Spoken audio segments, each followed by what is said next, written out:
It's wheel restoration time. Let's go, Ryan!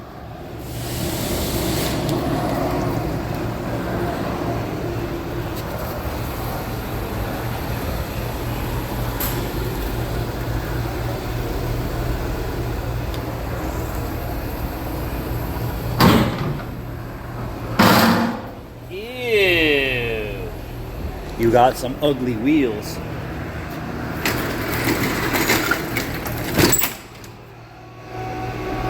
So this wheel here could probably just be paint correction on the edge because the rest of the wheels look pretty darn good, Ryan.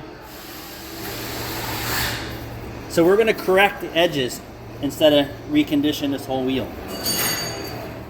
So we're going to prep the wheel edges since the damage is not down any further on the rim. So we'll just do a correction on the edge, saving the customer tons of money here. Yeah, so there's no damage anywhere than the edge, and we'll correct all that. I'll bring you back when we get something. Thanks for watching.